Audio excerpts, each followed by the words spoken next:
주보에 나와 있습니다. 우리 옆에 분들 인사하겠습니다. 서로 사랑합니다, 축복합니다 보시면서 좌우에 계시는 분들 인사하겠습니다. 사랑합니다, 축복합니다. 혹시 들어오시면서 이걸 받으신 분 계신가요?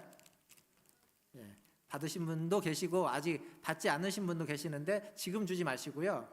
이따가 마치시고 안 받으신 분들은 하나씩 받아서 가시면 됩니다. 우리 주일학교에서 여러분들에게 작은 선물, 근데 뭐 안에 사탕도 있고요, 맛있는 게 여러 가지 들어 있습니다. 그래서 꼭 하나씩만 받아가 주세요.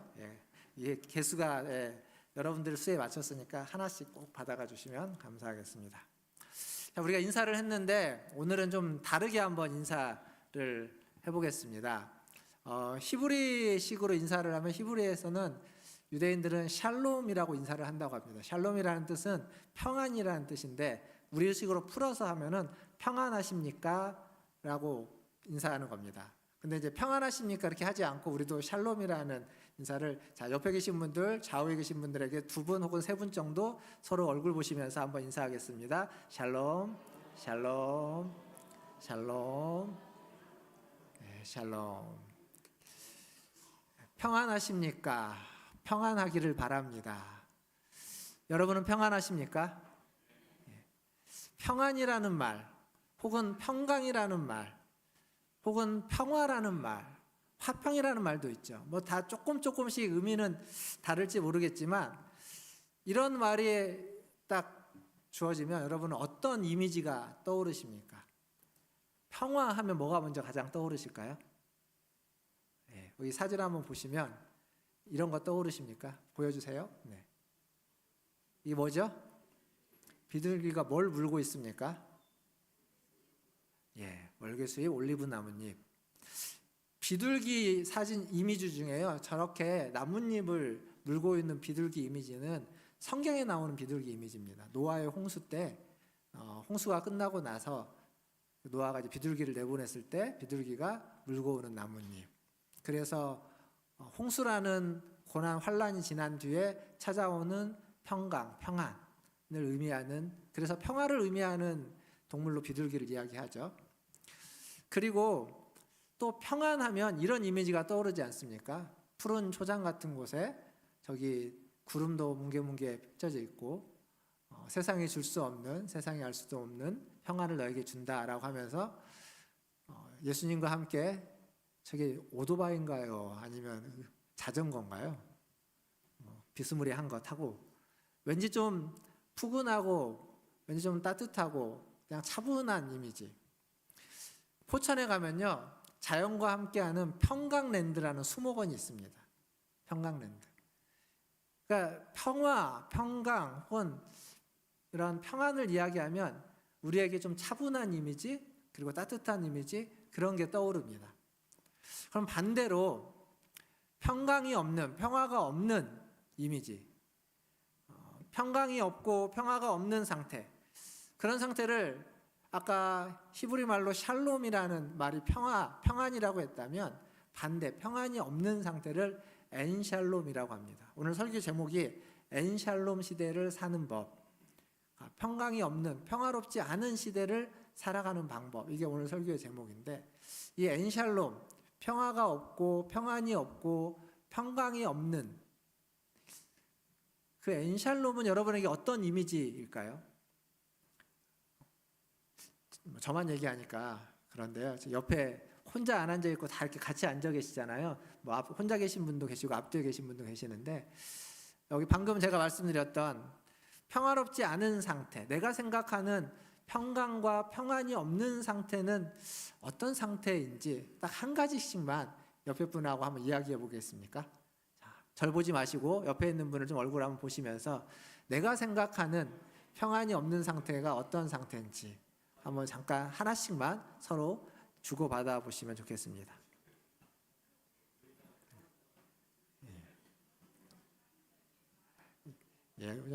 말씀 안 하시는 분들도 계시고 말씀하시는 분도 계시고, 오늘 우리 또 저기 김민숙 권사님하고 우리 문대원 집사님도 오셨네요.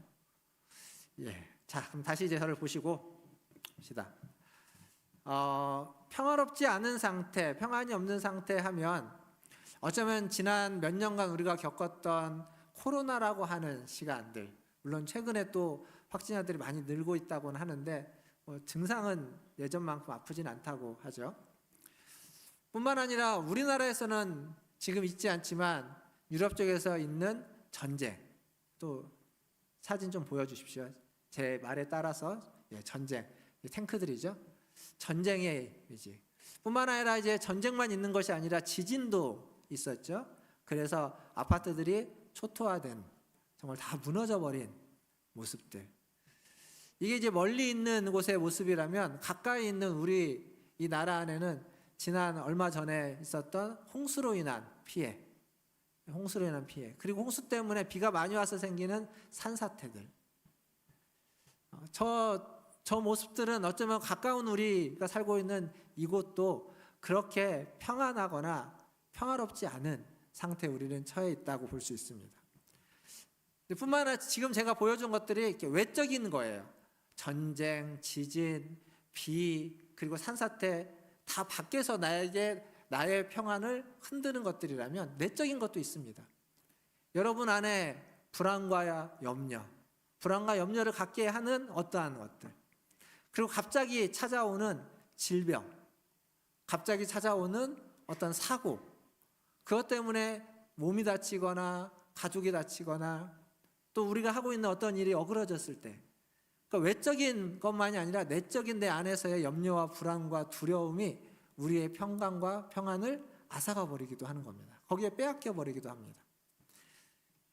제가 왜 이렇게 쭉 얘기를 했냐면 지금 우리가 살고 있는 시대는 여러분이 행복한 시간들을 보내고 있을지 모르겠지만 사실은 굉장히 평화롭지 않고 평안하지 않고 샬롬의 시대가 아니라 엔샬롬의 시대를 우리 모두는 살아가고 있다는 겁니다.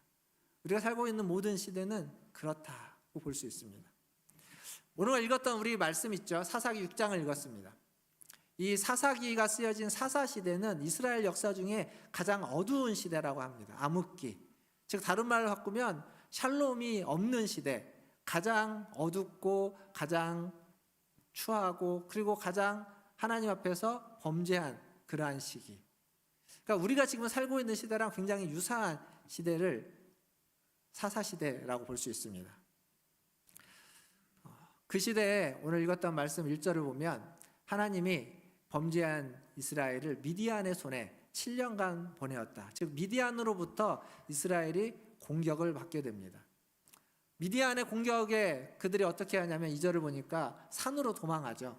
산으로 도망해서 웅덩이에 숨고 구레에 숨습니다. 어떤 이들은 산에다가 성을 쌓아가지고 자기네들 보호하기 위해서 산성을 짓고 도망갑니다. 그러니까 스스로 살기 위해서 스스로 어떤 안전을 위해서 도망쳤는데 그 산에서 웅덩이에서 굴에서 숨어 지내면서 평안할까요? 도망쳐 오기는 했지만 도망친 그곳에서 여전히 두려움 가운데 다리를 쭉 펴지 못하고 두려움 가운데 하루하루를 보내고 있을 겁니다. 한번 생각을 해보십시오. 여러분 내 집이 있습니다. 저기에. 근데 그 집에 가지 못하고 집에서 뭐 빨리 도망쳐 나와가지고 어디 산에 가서 굴에 가고 그리고 성을 만들어 거기에서 지낸다고 하면 이게 여유가 있어서 여유롭게 산에 가서 캠핑을 한다고 하면 굉장히 좋은 레저이고 안식이고 힐링이 되겠지만 도망쳐 나와가지고 헐레벌떡 도망쳐 나와가지고 옷가지나 소지품 아무것도 가지지 못하고 산으로 도망했다. 굴 속에 뭐가 있는지도 모르는데 일단 그 굴로 피했다. 생각해보면 굉장히 암울합니다. 그리고 그러한 사람은 몸도 그렇지만 마음도 어느 것 하나 온전하지 못할 겁니다. 피폐해져 있고 강팍해질 수밖에 없는 그런 상황인 겁니다. 뿐만 아니라 오늘 4절을 보니까 그렇게 도망친 것만이 아니라 이 미디안 사람들이 이스라엘에 와서 추수 때에는 곡식을 가져가고 그들의 가축, 소와 양과 나귀를 다 가져가 버립니다. 빼앗아가 버립니다. 그래서 6절에 보니까 이스라엘은 살 곳만 없어진 것이 아니라 먹을 것도 소유도 다 사라져서 6절에 궁핍함이 심하게 되었다. 그게 지금 이스라엘 사람들이 처해져 있는 상태입니다. 엔샬롬, 평안이 없는 상태, 평안이 없는 것을 넘어서서 두렵고 무섭고 가진 것도 다 빼앗기고 그냥 도망자는 시세로 산속에서 숨어서 살고 있는 신세. 그러니까 자신의 일상과 모든 것들이 다 깨어진 상태입니다. 평소에 누렸던 것들이 아무것도 누릴 수 없고 일상에 깨어져서 주변의 환경도 그리고 관계도 다 깨어진 상태. 근데 이때 이스라엘 백성들이 할 수 있는 게 뭐가 있을까요? 여러분이라면 그 상황에서 무엇을 하시겠습니까? 6절과 7절을 보니까 그런 상황에서 이스라엘이 유일하게 할 수 있는 것, 그러면서도 가장 중요한 일을 하나 합니다. 그게 뭐냐면 여호와께 부르짖었더라. 6절에도 그렇게 이야기하고 7절도 말합니다. 그러니까 반복해서 이야기하고 있다는 건 강조하고 있다는 표현입니다. 그러니까 지금 샬롬이 없습니다. 평화가 없습니다.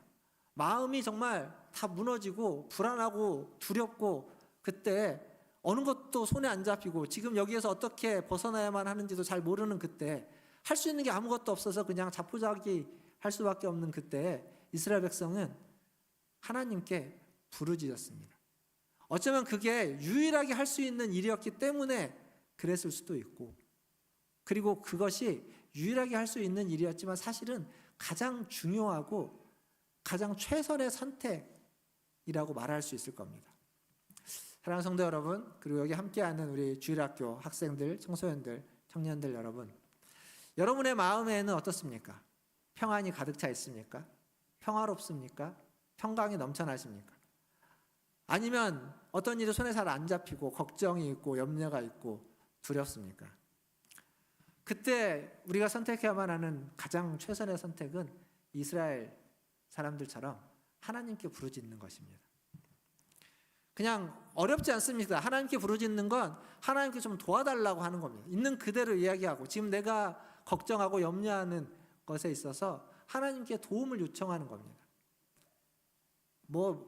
그것을 어떻게 하나님의 응답을 위해서 막 이렇게 미사여구를 붙이면서 돌려가면서 어렵게 이야기하지 않아도 됩니다.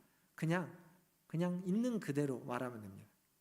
간청하시고 도와달라고 하시고, 그러면요 하나님은 여러분의 그러한 간청의 소리를 절대 무시하지 않는 분입니다.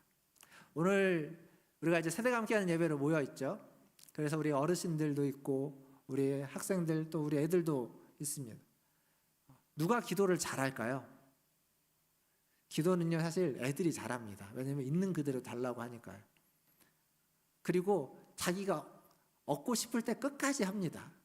저기 우리 둘째가 앉아있는데 태민이가 있는데, 태민이는요 엄마한테 뭐 달라고 하면요 끝까지 달라고 합니다. 엄마가 못 이겨서 줍니다. 그게 간청입니다. 간청.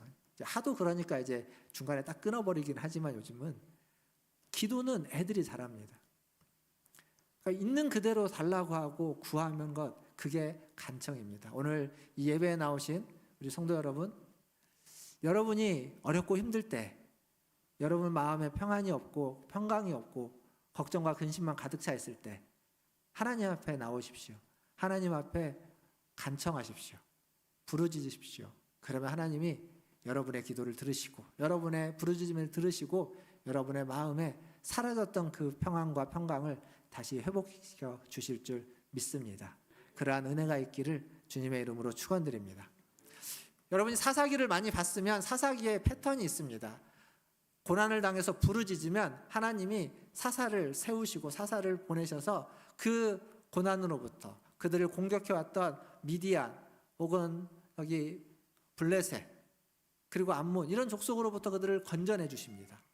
그런데 오늘 읽었던 이 본문에는 그 사사인 기드온이 등장하기 전에 하나님이 사사보다 먼저 보내시는 사람이 있습니다.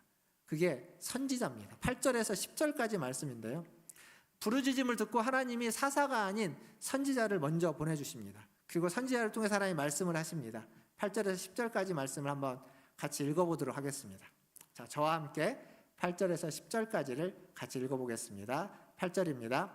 여호와께서 이스라엘 자손에게 한 선지자를 보내시니 그가 그들에게 이르되 여호와께서 이같이 말씀하시기를 이스라엘의 하나님 내가 너희를 애굽에서 인도하여 내며 너희를 그 종되었던 집에서 나오게 하여 애굽 사람의 손과 너희를 학대하는 모든 자의 손에서 너희를 건져내고 그들을 너희 앞에서 쫓아내고 그 땅을 너희에게 주었으며 내가 또 너희에게 이르기를 나는 너희의 하나님 여호와이니 너희가 거주하는 아모리 사람의 땅들의 신들을 두려워하지 말라 하였으나 너희가 내 목소리를 듣지 아니하였느니라 하셨다 하니라. 아멘. 자, 이 선지자가 와서 하는 얘기는 이겁니다. 너희에게 지금 평안이 없고 평강이 없고 너희가 지금 미디안의 공격을 받는 그 이유는 한마디로 말해서 맨 마지막 10절 맨 마지막 너희가 내 목소리를 듣지 아니하였기 때문이다. 너희가 내 목소리를 듣지 않고 내가 너희에게 준 그 땅, 그 아모리 사람이 있는 그 땅에서 그 신들을 섬겼다는 겁니다. 여기 두려워하지 말라라고 되어 있는데 두려워하지 말라는 말은 성경의 다른 표현으로 바꾸면 경외하지 말라라는 얘기입니다. 경외하지 말라는 말을 좀 다른 말로 풀어서 얘기하면 섬기지 말라라는 이야기입니다. 그러니까 지금 아모리 땅에 있는 그 땅의 신들을 두려워하지 말라. 그 땅에 있는 신들을 경외하지 말아라. 그 땅에 있는 신들을 섬기지 말라. 라고 하나님이 누차 무수히 많이 말씀하셨는데 너희가 내 말을 듣지 아니했다. 그래서 지금 너희에게 이러한 미디안의 공격, 평강이 사라지고 환란이 너에게 임한 것이다. 그렇게 이야기하고 있습니다. 하나님은요, 이런 얘기를 한 번만 하신 게 아닙니다. 사사기에 수없이 많은 사사들이 등장할 때마다 이런 말씀을 하셨고 좀 더 앞으로 거슬러 가보면 성경에 출애굽을 해서 광야에 있을 때 신명기에 보면 이 얘기를 내내 하십니다. 그러니까 계속 하고 계세요. 지금도 하고 있습니다. 하나님의 진심 어린 당부인데 근데 이스라엘 백성이 그 말을 듣지 않았다라는 겁니다. 듣기는 들었죠. 귀로 들었습니다. 근데 이쪽 귀로 듣고 이쪽 귀로 흘려버렸습니다. 듣기는 들었습니다. 그런데 그들은 그 말을 귀담아 듣지 않았습니다. 무시했습니다. 그냥 흘려보내버렸습니다. 분명 이스라엘은 하나님을 예배했습니다. 제사했습니다. 사사기에 보면 이스라엘은 절대 하나님을 버리지 않았습니다. 한 손으로는 하나님을 섬겼고 하나님 앞에 절기를 지켰고 시시때때로 나와서 제사를 드렸습니다. 그런데 또 다른 손으로는 가나안의 신인 아모리의 신들 바알과 아스타롯이라고 하는 그 신들 또한 함께 섬겼습니다. 그러니까 우리식으로 표현하면 주일에는 교회 와서 열심히 예배를 드렸지만 주중에는 세상의 방식으로 살아가고 있었습니다. 이스라엘 백성들이 그랬던 겁니다. 그 양손에 두 개의 떡을 잡고 있는 하나님과 다른 신을 섬기고 있는 그들을 향해서 사사기는 너희가 나를 버렸다. 하나님이 너희가 나를 버렸다라고 이야기합니다. 여러분의 손을 한번 보십시오. 여러분의 손은 한 손에는 혹시 하나님을 또 다른 한 손에는 여러분이 추구하고 따르고 여러분의 시간과 열정과 에너지와 돈과 많은 것들을 맡기고 바치고 있는 또 다른 것을 하나 붙잡고 있다면 여러분도 사사시대에 이스라엘 백성이 들었던 얘기와 똑같은 얘기를 듣게 되는 겁니다. 여호와의 목전에 악을 행했다. 오늘 1절 말씀을 보니까 이스라엘 향해서 이스라엘 자손이 또 여호와의 목전에 악을 행하였으므로 한 번이 아니라는 겁니다. 처음이 아닌 겁니다. 이전에도 그랬고 또 이후에도 그랬고 또 그랬다는 겁니다. 또 하나님을 섬길 때는 하나님만 섬기는 것처럼 하더니 하나님을 섬기는 시간이 지나고 나서 밖에 나가니까 또 이걸 붙잡고 있더라. 기억하십시오. 여러분의 손을 항상 보시면서 내가 한 손으로는 하나님을 붙잡고 다른 손으로는 다른 걸 붙잡고 있지는 않은지, 그걸 맨날 반복하고 있는 건 아닌지. 오늘 세대가 함께하는 예배로 들으면서도 우리 청소년부 수련회 개회 예배라고도 할 수 있을 겁니다. 개회 예배 이제 수련회 준비를 하면 이제 설교나 이런 것들이 준비가 되죠. 제가 오늘 하고 있는 설교는 그 청소년들이 가서 이제 첫 번째 1과 분방 공부를 하게 될 텐데 1과의 설교 본문입니다. 그 내용을 제가 여러분들과 함께 같이 나누고 있는 겁니다. 근데 말씀을 그걸 보면서 준비하다 보니까 이건 수련회를 가는 친구들만 들어야 되는 말씀보다는 어쩌면 지금 이 샬롬이 없는 이 시대를 살아가고 있는 우리 모든 장년들과 우리 모든 성도들이 꼭 들어야만 하는 말씀이라고 생각이 듭니다. 분명히 우리가 살고 있는 시대는 우리의 마음을 평화롭게 하지 않습니다. 평안을 주지 않습니다. 뒤흔드는 일이 훨씬 많습니다. 그때 우리는 뭘 해야 되냐면 하나님께 부르짖고 그리고 하나님의 음성을 들어야 됩니다. 사실은 하나님의 음성을 제대로 듣지 않았기에, 하나님의 말씀을 제대로 따르지 않았기에 우리에게 그러한 일이 닥쳐오는 것이라는 겁니다. 그게 오늘 성경의 이야기입니다. 많은 문제들이 있습니다. 장년은 장년으로서 살아가다 보면 크고 많은 문제들이 있고, 그리고 노년의 때가 되면 노년으로서 겪어야만 하는 많은 일들이 있습니다. 청년은 청년으로서 겪어야 될 일들이 있고, 우리 청소년들은 청소년으로서 공부하고 여러 가지 교우 관계들, 학교, 학원, 여러 중요한 문제들이 있죠. 어린아이들은 아이들대로 문제들이 있습니다. 각자의 문제들, 그 일이 자기에게 가장 중요하고 가장 긴급한 문제들일 겁니다. 근데요, 어떤 중요한 일보다 더 중요한 게 있습니다. 하나님의 음성을 듣는 겁니다. 어떤 중요한 일들보다 하나님의 말씀을 듣고 하나님의 음성을 듣는 일이 더 중요하다는 사실을 우리가 잊어서는 안 됩니다. 물론 지금 당장은 하나님의 음성을 듣는 게, 말씀을 듣는 게 별로 그렇게 커 보이지 않고 중요해 보이지 않을지 모릅니다. 하지만 꼭 아셔야 됩니다. 하나님의 말씀을 듣는 게 여러분의 생명을 좌우하는 그 세상의 어떤 일보다 더 중요합니다. 왜냐하면 하나님의 말씀은 여러분의 생명을 좌우할 뿐만 아니라 우리가 죽음 이후에 우리의 영생의 문제까지도 좌우하기 때문에 그렇습니다. 이 땅의 중요한 문제는 가장 큰 문제라 할지라도 우리의 생명밖에는 좌우하지 못합니다. 영생을 좌우할 수 없는 문제들입니다. 그러나 하나님의 말씀을 듣는 것, 생명뿐만 아니라 이 땅에서 생명뿐만 아니라 영생까지 좌우한다는 것을 꼭 기억하시기를 바라겠습니다. 여기에서 1부 예배 때는 한 단락을 더 했는데 2부 때는 건너뜁니다. 왜냐하면 여러분들 준비한 게 있잖아요. 그래서 건너뜁니다. 말씀을 맺으면서 최근에 놀이동산 가보신 적 있으십니까? 가본 적 없나요? 예. 우리 애들과 우리 청소년부 애들이 막 살래살래 고개를 흔드네요. 놀이동산 좀 데리고 가셔야 될 것 같은데. 놀이동산 가면 뭘 가장 재밌게 타나요? 예. 그 옛날에는 청룡열차 이런 거 얘기했는데 요즘은 그런 것보다는 롤러코스터라고 하죠. 롤러코스터를 탈 때 어떻게 타냐면, 우리 화면 한번 보여주시면, 저기 이제 롤러코스터인데 저기에 앉아갖고 탑니다. 앉으면 검은색으로 이렇게 된 게 있죠. 이게 이제 안전바입니다. 이렇게 머리에서부터 이렇게 해서 이렇게 딱 어깨를 딱 해서 안전하게 해주죠. 저걸 딱 하면 이렇게 탈칵 걸리는 소리가 납니다. 롤러코스터도 그렇고 뭐 저기 자이로드롭이라고 하는, 또 이것도 저기는 이제 빨간색으로 된 안전바가 있는데 저걸 이렇게 탈칵 걸려서 안전해야만 저걸 탈 수 있습니다. 저게 타면 굉장히 무섭죠. 저도 타본 지가 오래됐는데 지금 타라고 하면 타고 싶지 않습니다. 왜 그럴까요? 예? 무서워서요? 예, 좀 무섭습니다. 근데 제가 무서운 이유가 뭘까요? 네? 뭐라 잘 안 들려요. 예, 잘 안 들리는데 아무튼 제가 얘기하면, 제가 무서워하는 이유는 옛날에는 저게 무섭지만 재밌었거든요. 근데 지금은 저거 타고 나면 너무 어지러울 것 같아요. 옛날에는 그게 별로 그렇게 걱정되거나 그러지 않았습니다.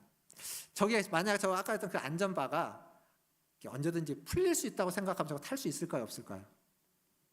못하죠. 못합니다. 근데 저게 나를 안전하게 지켜줄 거라고 생각하면 저거 무서워도 탈 수 있습니다. 그 무서운 게 즐거운 겁니다. 재밌는 게 됩니다. 안전하게 지켜주면. 근데 이제 물론 나이가 들어서 뭐 저보다 우리 권사님들, 장로님들이 더 나이가 많이 드시지만 잘 타실 수도 있겠지만 몸이 못 따라줄 수도 있습니다. 또. 그러니까 다른 게 무서운 게 아니라 그냥 몸이 무서우니까 그런 거죠. 걱정되니까. 근데 그런 걸 떠나면 아무리 무서운 것도 안전하게 지켜주는, 안전하다라는 것이 확신이 든다면 그 무서운 걸 즐길 수 있습니다. 그게 저런 놀이기구를 타는 이유입니다. 스릴을 즐기는 거, 무서운 걸 즐기는 겁니다. 사랑하는 성도 여러분, 우리가 살아가고 있는 세상은요, 어쩌면 무서운 놀이기구처럼 굉장히 무서운 일들, 막 롤러코스터처럼 이리 갔다 저리 갔다 하는 일들이 생기는 겁니다. 근데 하나님이 우리를 저 안전바처럼 지켜주신다고 생각하면 물론 무섭고 그게 걱정되고 염려되고 힘들겠지만, 하지만 그 안에서 그것을 즐길 수 있습니다. 그걸 누릴 수 있습니다. 견뎌낼 수 있다는 겁니다. 그걸 이겨낼 수 있습니다. 무섭다고 해서 그것이 내가 쓰러지고 낙심할 일이 아닌 겁니다. 얼마든지 그 안에서도 충분히 살아갈 수 있습니다. 우리의 안전장치, 우리를 안전하게 해주는 보호장치, 하나님 우리에게 그런 분으로 계신다는 겁니다. 살고 있는 상황은 여전히 힘듭니다. 전쟁, 지진. 어제 제 그 문자 핸드폰에 그 전라북도 장수군인가요? 거기서 18km 떨어진 데에서 진도 4.1의 지진이 감지되었다. 어제 저녁에 저한테 온 문자, 그 긴급 문자였습니다. 그러니까 우리나라도 종종 그런 일들이 생깁니다. 뿐만 아니라 비가 또 많이 오고 그러면 또 다른 폭염 때문에 또 어려움이 생길 수도 있습니다. 그러니까 여전히 우리에게는 많은 문제들이 있습니다. 개인적인 문제들, 재정의 문제들, 갑자기 오는 질병의 문제들, 사고의 문제들, 이런 수많은 문제들이 여전히 우리에게 찾아옵니다. 그래서 우리가 살고 있는 시대는 샬롬보다는 엔샬롬의 시대를 우리는 살고 있다라고 생각해야 됩니다. 그래도 그 시대를 살아가는데 오늘 말씀은 우리는 그 시대 속에서도 하나님의 보호하심 가운데 있다라는 것, 하나님께 부르짖을 수 있다라는 것, 그리고 하나님 우리에게 말씀하시고 그 말씀을 들으면, 그 음성을 들으면 아모리의, 아말렉의, 다른 가나안의 신들이 아니라 그들을 두려워하고 그들을 경외하고 그들을 섬기는 것이 아니라 하나님의 말씀을 듣고 하나님을 섬기면, 그러면 우리는 이 엔살롬의 시대를 잘 견뎌내고 잘 살아갈 수 있는 겁니다. 저는 이번 수련회를 통해서 우리 청소년부가 수련회를 이제 예배 마치고 밑에서 잠깐 식사하고 애들을 떠나게 될 텐데, 2박 3일의 수련회를 통해서 다른 것보다는 수련회 기간 동안 잘 먹고 즐거운 시간을 보내되 또 기도하는 시간에, 찬양하는 시간에 하나님의 음성을 듣고 하나님의 말씀을 들을 수 있는 기회가 되면 좋겠습니다. 평생 살아오면서 하나님이 나와 함께하고 있다는 사실을 확실하게 깨닫고 하나님의 음성을 듣고 그 음성을 붙잡고 살아갈 수 있는 우리 친구들이 된다면 그 어떤 수련회보다도 더 귀한 수련회가 될 것 같습니다. 그리고 그것은 청소년들만의 이야기가 아니라 저와 여러분 우리 모두의 이야기이기도 합니다. 물론 우리는 이렇게 수련회 기간을 잘 못 갖게 되죠. 그런데 매 주일 예배의 자리에 나와서 예배 드릴 때마다 하나님의 말씀을 읽고 하나님의 말씀을 전하는데, 하나님의 말씀을 듣고 그 말씀이 여러분의 마음을 변화시키고 여러분의 삶을 변화시키는, 그냥 한 귀로 듣고 한 귀로 흘러가는 것이 아니라 마음과 삶을 변화시키는 그러한 하나님의 음성을 들으시는 저와 여러분 다 되시기를 주님의 이름으로 축원드립니다. 기도하겠습니다. 우리 잠깐이지만 같이 함께 기도하면 좋겠습니다. 말씀을 기억하면서 하나님의 음성을 들을 수 있는 우리 청소년부 수련회가 될 수 있도록, 그리고 우리 장년들 매 주일 예배 때마다 하나님의 말씀, 하나님의 음성을 들을 수 있기를 위해서 우리의 죄악된 길에서 떠나고 하나님 우리와 함께 하시고 언제든지 부르짖을 때마다 하나님이 말씀해 주신다는 사실을 기억하면서 하나님의 음성을 듣는 저와 여러분 되기를 바라면서 우리 같이 한 목소리로 기도하며 나아가겠습니다. 기도하겠습니다. 하나님 아버지,